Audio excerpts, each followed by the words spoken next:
have a story to tell. I don't know if you know about this at all, this incident. This happened at a previous convention. I was sitting across from you, and I believe you were doing, I could be wrong, I think you were doing a presentation of the first witch from Macbeth at the show. And you were kind of running through your lines very briefly. And there was someone else sitting next to me, and they saw you doing the preparation, and it scared the crap out of me. She said to me, I think I've just been hexed. And I was like, no, I think she was just preparing for a performance. And it took me a day to convince this person. Yeah, so that's how effective it was. I mean, there was no dialogue. It was just your mannerisms and your face. She was convinced you'd cast a spell on her, so I never forgot that. Wow, fancy telling me that. That's wonderful. So we just saw you being terrorized by a cat in Ligeia. But one of my favorite things where you get terrorized by a creature is the Omen 2. Could you tell a little bit about the bird? Yes. This is Omen, is it? Yes. Ah, yes. There were 3 birds. Windy was the bird that was trained to land on a branch over there, the long distance bird. Tuffy was the heavy pecker. And I had a fiberglass mask of my face over my face. And I have to tell you that that was almost the most frightening thing, because fiberglass is extremely thin, and a bird's beak is extremely strong, and he was a heavy pecker, he was. My eyes were screwed shut under me. So Mike Hodges, who was the original director of that film, came to me and said, Elizabeth, we can't do close-ups with the mask. So would you work with the birds without the mask? And the makeup man said to me, don't do it, because if there's a mistake and you said you would do it, they won't pay for the damage. But I like Mike Hodges very much, and I would like to have seen the film that he made, which I will explain later. So Big Boy was my fellow actor, who had been trained to land on black hair. I had a wig. Land on black hair and peck blue eyes once. So they tied Big Boy to my wig, and they handed me hamburger in my fingers, so that I was preventing Big Boy pecking blue eyes even once. And so that's how we did it. And so Big Boy and I were fellow actors. And I must say that I think he was more scared than I was. As I was running along, he was tied to my wig, but it was very uncanny for him. And then eventually he would fall down, and I would catch him in my hands with the threads still there. And so they would come and rescue both of us then. But it was, I have to say, it was actually quite frightening making that. When I see my death in that film, I am shaking afterwards myself. So that was, yes, me and the birds. And the Wrangler was the same guy who did the birds for the Hitchcock film, The Birds. And so I knew I was in good hands. Yes, how many people have seen the movie? Because you get attacked by the birds, then you fall in the ditch, then you climb out of the ditch, and you get hit by the truck. And I get hit by the truck. Yes. And I'll tell you a story about that. My stand-in, was on a flatbed truck that was attached to the Mack truck, because Joan Hart was supposed to land on top of the Mack truck in a crucifix position. That was how she was to end. And so there was a swing on the flatbed where she was swing, swing, swing, swing, jump, jump, and And the first time, didn't go high enough. It was banged against the truck, fell, and was pushed out of the way, otherwise she would have been run over.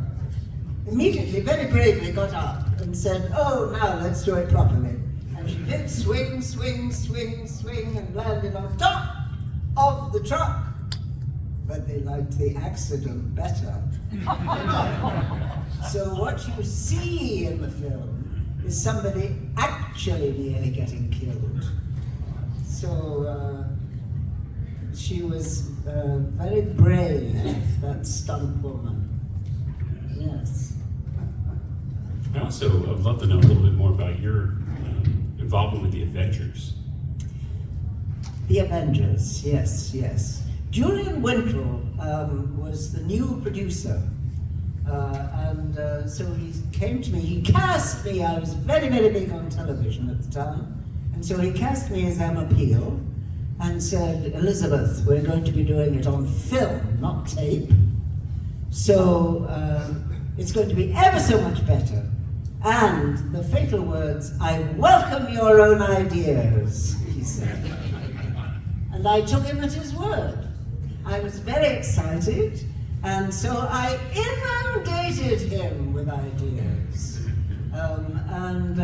So they would say, well, Elizabeth, you know, we'll get it right eventually. I said, well, why can't we do it now? So I think that they thought that Emma Peel was being too assertive, which was why I did not continue that in the series. But I am part of the history. I am the first Emma Peel, and they even have, when they hand out the little photographs, you know, from the Avengers production company, I am there as the first Emma Peel, so it's part of my history and part of the Avengers story. And that's the story coming from my own mouth. So don't believe them when they say they welcome your own ideas. Does anyone have any questions? Yes, sir. I do.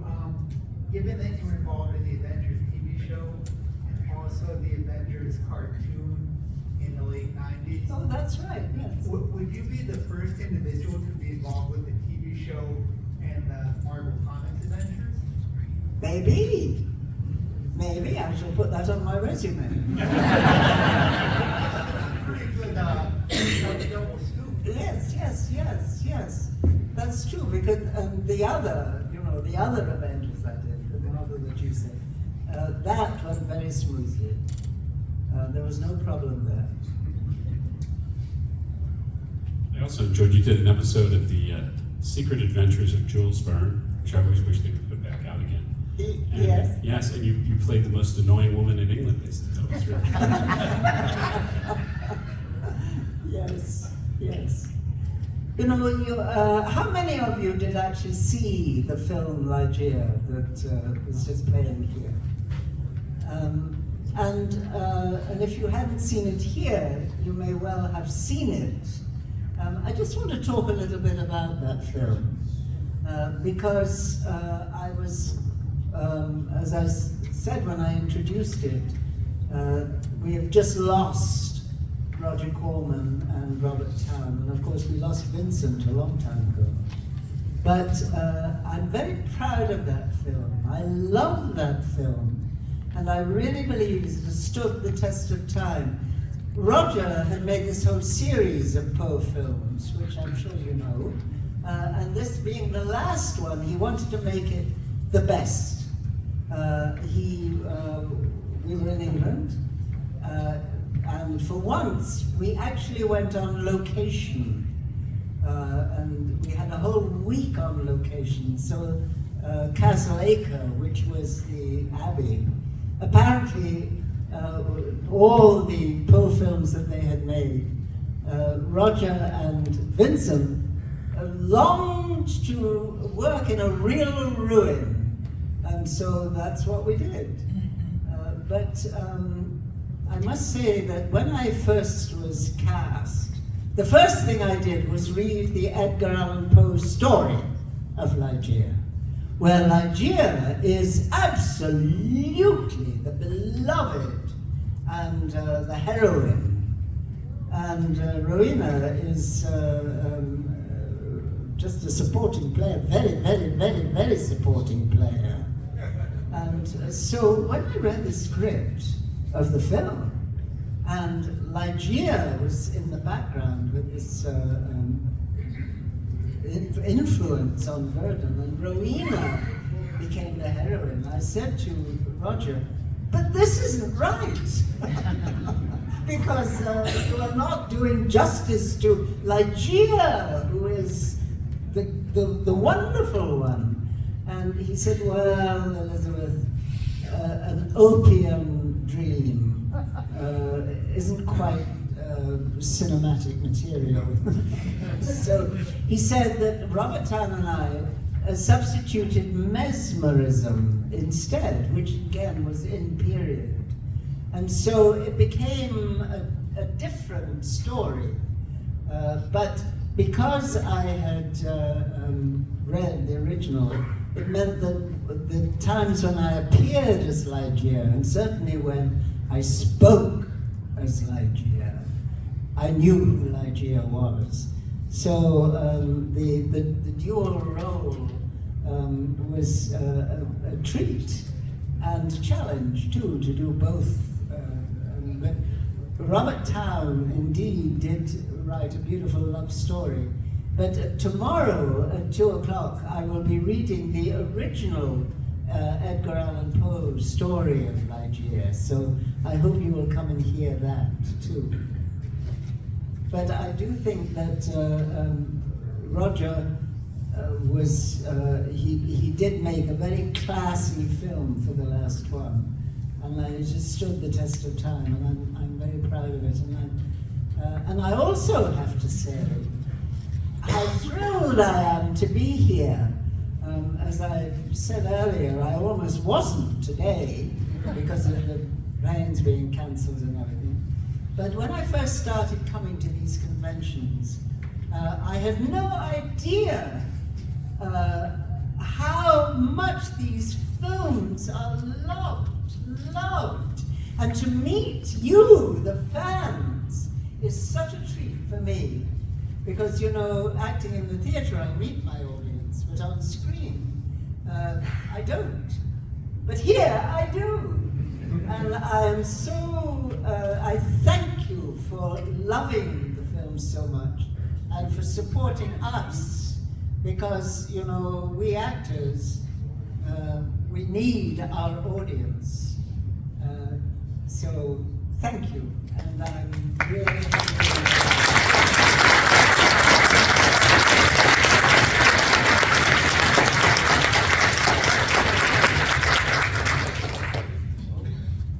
Any other questions?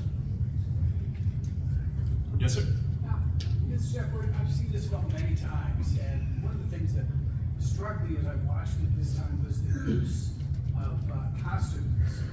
And I'm wondering if you have any stories, memories, anything like that about the costuming use in this film.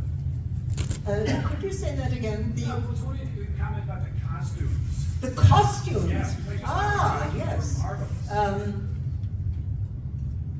The blue costume that I wear the next day when I go and see Verdun, that was supposed to be the costume that I was wearing at the beginning. And I said, oh no, Rowena would be in hunting costume. She would be in red. And so I fought for that first costume, and I won. But the costumes were beautifully done. And I always enjoy wearing period costume, actually, because it makes one feel very different. One behaves so differently. So I'm glad you asked that question.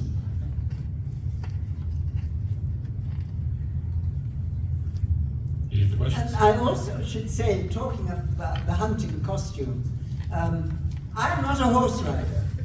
I'm never been on a horse in my own life. And so Dorothy, the stunt woman, she had to teach me side saddle. And I found side saddle very much easier because on a side saddle, I don't know if you know this, there's a hook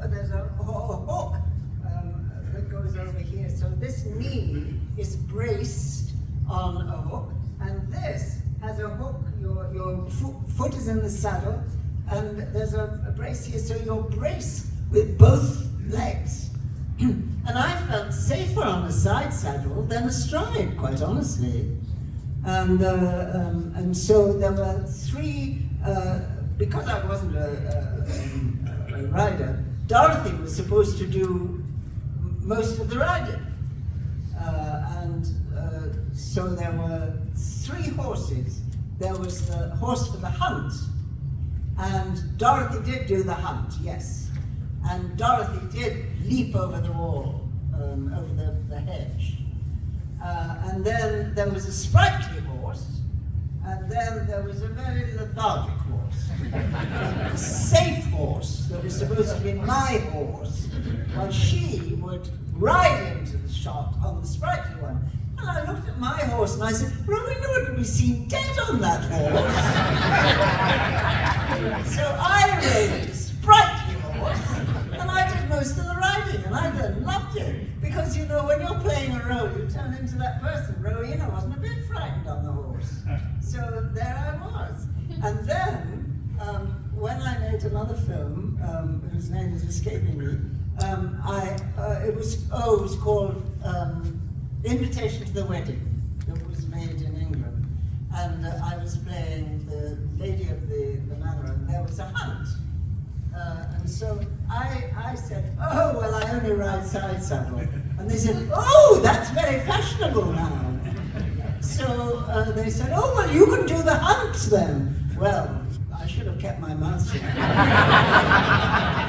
Because riding on a horse that was doing the hunt, and then going to leap over, oh dear, dear, dear. I could have been in bad trouble there. But anyway, that's my history as a horsewoman.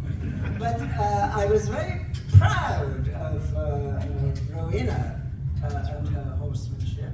And so I really, really enjoyed that. And I was wearing the right costume, too. Do you have anything that stands out in your working with Vincent Price? Oh, working with Vincent Price. Wasn't I lucky? Oh, goodness. Nobody ever had a bad word to say about Vincent Price. He was a wonderful actor. And I think that, and a wonderful classical actor. I think that his classical acting was underestimated because, of course, he was so wonderful in all the horror films, and particularly once the Poe films were over and his contract was still going, and so they put him in all these other horror films, these comedy ones, you know, and so I think he has become associated with that. But he started on Broadway playing Prince Albert, Queen Victoria's husband, with Helen Hayes. I mean, he started as a classical actor. And the story of how I got cast in that is interesting. Robert Town had written this love story. And so he said, oh, Vincent Price will be too old. And I think Richard Chamberlain should play Burton Fell. Well, I mean, honestly, Robert said, you know, no way. Vincent has to do it. And so, and he was only 53, for goodness sake. But it meant that they needed, the young woman needed to be not an ingenue. I was by that time, quite experienced theatre actor. I was young, I was 27. And I just had my son. But I was a classical actress myself. And so they needed somebody more mature in order to be a good partner for Vincent. And so I was lucky that I got cast. Both Vincent and I had a classical background, Shakespeare, and so the language in the film has, although it's not completely Edgar Allan Poe, but you see that when Verdun is talking with Christopher, that long scene when he's talking about his problems and about you see Vincent as a classical actor in that film. And both of us, because we were both brought up in the theater, could play very well together. And the wonderful thing about Roger Corman is that he, in order to understand actors and how we work, he took himself to the actor's studio as an actor in order to learn an actor's routine. And so when he cast Vincent and I, he's talked with us both separately about character, what he wanted from the character, and so we didn't have to have those discussions on the set. I knew how we agreed about Rowena and Ligeia. Vincent talked to him about Verdun, and so Roger then left the acting to us, which was great. Vincent and I would, I think practically the first thing I said to him was, Vincent, would you like to rehearse? So we did rehearse together and discuss our scenes, and then Roger, who was a brilliant visual storyteller, would create the scenes for us. And so it was a brilliant way of working, and worked very, very well for the two of us. And there was something else I was going to say, and I've forgotten now, but it'll come back. And we have time for one more question. Yes, sir. Thanks, John. I was wondering, that one scene where Vincent is aggressively approaching you, and he's got his glasses on and stuff, and he grabs your head and stuff. Did he hurt your neck in any way? No, never. Boy, it looked rough. It was, no, it didn't hurt me at all. I must say that Verdun Fell is so attractive. Rowena had no problem falling in love with him. Vincent was off-screen such a charming and very accomplished man, of course, as we know, but also a wonderful raconteur. I remember once we were in a car, still on vacation, and I hadn't been to the bank. And so I said, oh, Vincent, could you lend me some money until I can get to the... He said, oh, darling, of course. And he pulled out of his pocket a white piece of paper that was folded up, which he unfolded. And it was one of the old £5 bills. In those days, I mean, this was a long time ago the film was made, which would be like $50 now. And so he handed it to me and said, there you are, darling. And so I said, you know, Vincent, this is, he said, oh no, he said, keep the change. He was most charming. And I was extremely lucky to work with him. And then with William Holden. I was fancy having those two gentlemen. Roger Corman too, such a gentleman.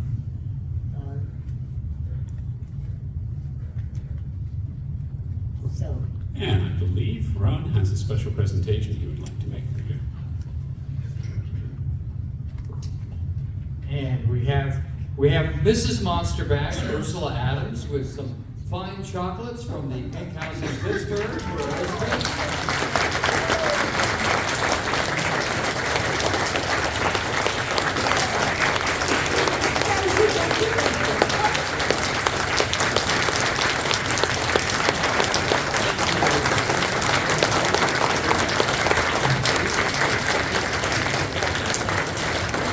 Elizabeth Shepherd at Monsterback.